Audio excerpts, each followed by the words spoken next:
Hey everyone, Peter Zeihan here, coming to you from the Needle Eye Tunnel on the Rawlins Pass Railroad, which was one of the three original transcontinental railroad connections in the United States.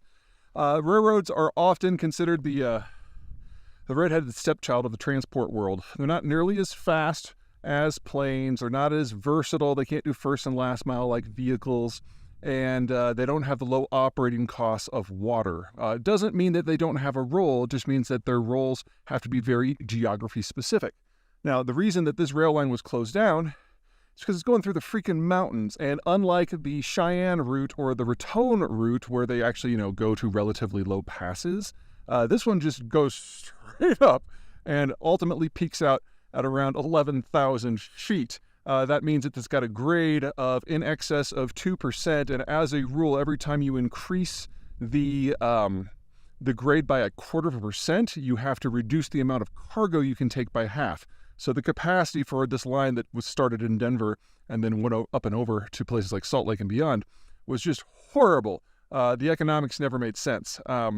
And as a rule, if you live in a flat zone, you're probably going to use simpler methods of transport. But that doesn't mean that rail doesn't have a role. Whenever you're dealing with things that are relatively large in bulk and relatively low in value, they make a lot of sense. And unlike rivers that only go where the rivers go, you can choose where the rail line goes. It's just that they're constantly going to be competing with other land-based transport like trucks. And so it's got to be some cheap stuff that you need to move a whole lot of. Now, this line was eventually replaced with the Moffett line, where they really just dug a 6-mile tunnel straight through the mountains. That's where my trailhead is today. And in doing so, they get the benefits of the transcontinental without having to deal with the sharp slopes.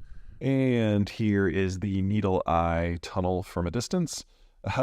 First thing I thought when I saw this, I was like, really? This is what it was all about? But remember that we're talking about the very early stages of the industrial age, and, this was built by Americans, not Germans, so it's not capable of reaching orbit or anything.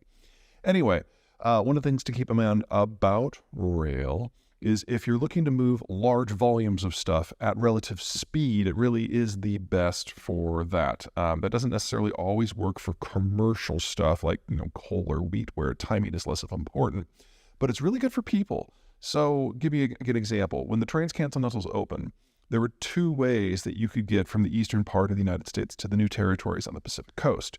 You could do the whole Oregon Trail thing of 5 to 8 months in a wagon.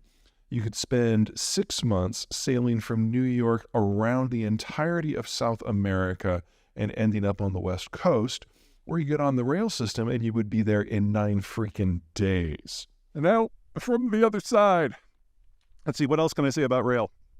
On a level track, you can move cargo for about twice the cost of what you can move it on water.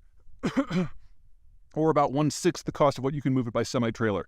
So if you have the right product in the right place, it makes a big difference. But most people who build rail, especially who do it at scale, don't necessarily do it for economic reasons. They do it for political reasons. Because if a region is getting its supplies, and if a region is sending its exports by rail, then whoever controls the rail system tends to have control over that entire community. And this is one of the reasons why the Chinese are so gung-ho on rail. It's not that it's the most efficient way to do most of what they want to do, but it gives the CCP direct control over the economic destiny of most of the regions in question. And before you judge the Chinese too harshly, that is exactly the justification for why the United States built the transcontinental rail system in the first place, because without it, we would have never controlled California. Was that a wind?